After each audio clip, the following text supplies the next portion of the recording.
Welcome to the login screen of the Colossus Institutional Hub. Once logged in, we're taken directly to the home screen of the dashboard.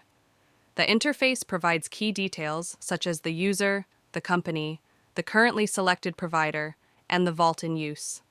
You'll also notice that we're currently operating in the testnet environment. You can view a wide variety of blockchain networks supported by Colossus, such as Akash, Atom, Avalanche, Ethereum, SSV, and many more. In the settings, you can see the available custody providers. More options are coming soon, but for this demo, we'll be selecting Fireblocks. Let's head back to the dashboard. By selecting Ethereum from the dashboard, you are directed to the Staking Request and Validators pages.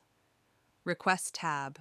The Request page provides detailed information about the staking requests, including request IDs, ETH amounts, withdrawal credentials, validator quantities, and their current status, for example, validators assigned, deposit data, SSV status, and whether the deposit is complete. Validators tab. The Validators tab lists all active and pending validators. It shows details such as the public keys, withdrawal addresses, total ETH withdrawals, validator index, and status. This tab also offers links to blockchain explorers for easy tracking and monitoring of validator activities. This interface streamlines the staking process and provides clear visibility into the staking and validator management lifecycle. Submitting a new request. From the request page, you can begin the staking process by submitting a new request to generate a validation key. Clicking on the New Request button opens the new Add New Request modal window. In this modal, you are prompted to enter your withdrawal credentials. You can choose between My Address, automatically populated with your current wallet address, Custom Address, where you can enter a different withdrawal address, or None, which means no withdrawal credentials will be set at this time. They can be set later. For this demo, the withdrawal credential is set to the same address as the wallet by default. You also have the ability to perform batch deposits, with each deposit consisting of 32 ETH. In the field provided, you can specify how many deposits you wish to perform. Once your settings are configured, you can click Add to submit the request and initiate the staking process. After submitting a new request, once the new request is submitted, it will immediately appear at the top of the table. You will notice that the request has been assigned a new ID. The table also displays the amount of ETH required for the deposit, in increments of 32 ETH, as well as the associated withdrawal credentials. If no credentials were set during the request, this will be noted as not set. The following column tracks the status of the request. QTY, the quantity of validators created for this request. Validators indicates the status of validators assigned to this request. Deposit data shows whether the deposit data has been correctly submitted. SSV status displays whether the SSV service has been configured for this validator request. Deposited marks whether the deposit has been fully processed and confirmed on the blockchain. This table provides a comprehensive overview of each request, from the initial submission to the final deposit status. We return to the Ethereum request page. Selecting the request we just created, the Ethereum request page is presented, providing detailed information about the stacking request. At the top, you can see the current epoch and the countdown to the next status update. The page prominently displays the request ID, along with key details such as withdrawal credential, shows the address that will receive rewards or withdrawals, deposits to perform, the number of deposits and their size, 32 ETH per deposit. The statuses of validator key is deposit data, SSV configuration, and deposited. These are visually represented using green and red status indicators. Detailed sections of deposit data. This section will display details about the derivation path, public key, and validator index for the deposit. It includes options to generate or view the deposit data. SSV distributed validation. Here you will manage your SSV, secret shared validator settings, including generating key shares, registering validators, and viewing the status of the distributed validation setup. BLS to execution change request. This feature allows you to update the withdrawal credentials by generating a BLS to execution change request. Voluntary exit request. If you wish to remove of your validator from active duty, you can use this section to generate a voluntary exit request. Each of these sections provides functionality to generate the necessary data or view the current state, helping you manage your staking and validator settings efficiently, generating the validation key, and viewing deposit data. To begin the staking process, first, generate the validation key.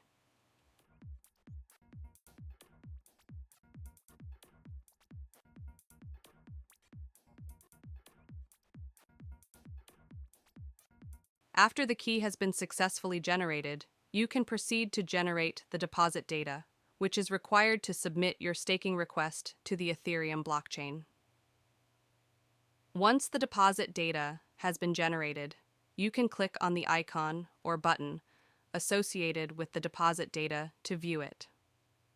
Upon viewing the deposit data, you will see all the critical metadata required for submission to the Ethereum blockchain.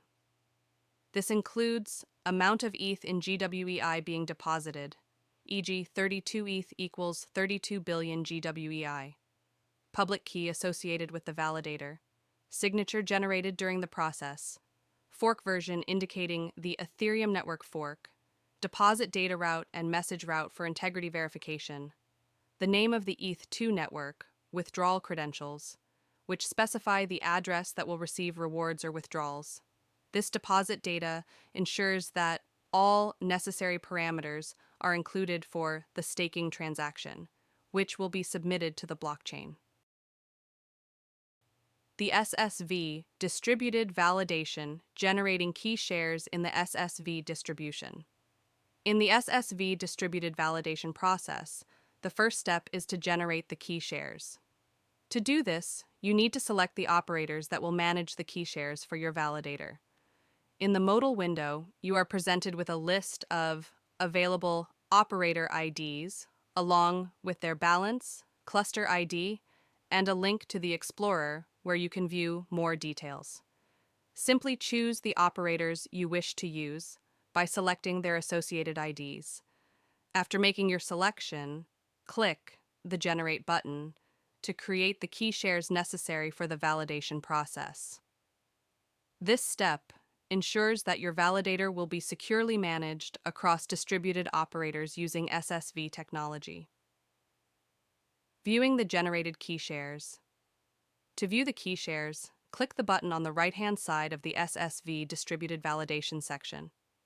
The metadata displayed consists of operator IDs, along with their corresponding operator public keys. This view provides you with the public key and the key share data required for the SSV validation process. This open view allows you to access all the necessary data, ensuring transparency for each operator involved in the distributed validation process. This detailed metadata is crucial for ensuring that all operators are properly configured for secure validator management. Registering the validator key. To register your validator key, select the Register Validator button. On the left-hand side of the registration interface, you'll see the key share data, which includes the ID and public key of the key shares generated for validation. This section also provides you a field to enter the amount of SSV to be submitted onto the SSV cluster. Additionally, you will need to upload a private key shard. On the right-hand side, you can view your wallet details, including your wallet address, your ETH and SSV balances, as well as the SSV allowance. Below the wallet details, you can see the submit status, indicating whether the key shares are needed for this process, and the request sent status, which will track the submission process for validator registration. Once everything is filled in correctly, you can click Submit to finalize the registration of your validator. Once the request is sent, you can see the status update indicating that the key shard has been entered into the system. Next, I'll submit the signature request. At this point, The screen displays the signature request details, with the transaction now waiting for signature approval. Before signing, it's important to verify that the transaction we're about to sign matches our intentions. This is where Colossus's transaction lens feature comes in. It allows us to display the clear transaction, clear TX, in hexadecimal format and view transaction details in plain text, such as the validator address, amount, and encrypted hash. This ensures the transaction aligns with what we'll be signing on Fireblocks. I will now approve the transaction through my Fireblocks mobile application.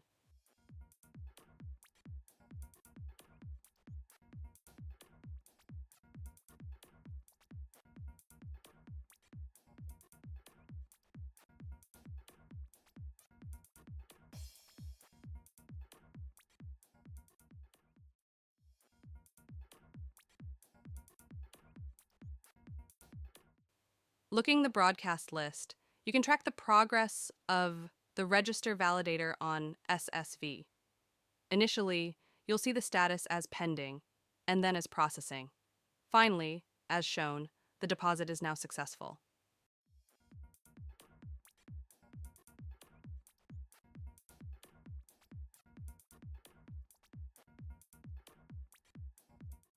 Submitting the Ethereum deposit. Deposit process. On the request page, locate the request ID for which you want to perform the deposit. On the right-hand side of the request ID box, click on Deposit. Deposit interface. The deposit screen will open, displaying the following details. Deposits to perform. Indicates the deposit amount and quantity. EGE. 1 times 32 equals 32 ETH. Withdrawal address. The address set during the request generation. Private key file. Upload or select the private key file required to initiate the transaction. Advanced options. Optional. Check if additional transaction parameters are needed. Wallet details. On the right side, you'll see wallet address, the address of your wallet, available balance, ETH balance available for deposit, delegated balance, any accumulated rewards, unbonding, ETH in the process of being unbonded, submit status and key shards. Submit status indicates if key shards are required or not for this request. Request send section shows the status of requests and thresholds, if applicable. Initiate deposit. After confirming all details, click Submit to process the deposit. This action will use the uploaded initiator key to initiate the Ethereum staking deposit. Once everything is filled in correctly, you can click Submit to finalize the Ethereum deposit for the Ethereum validation key. Next, I'll submit the signature request. At this point, the screen displays the signature request details, with the transaction now waiting for signature approval. I will now approve the transaction through my Fireblocks mobile application.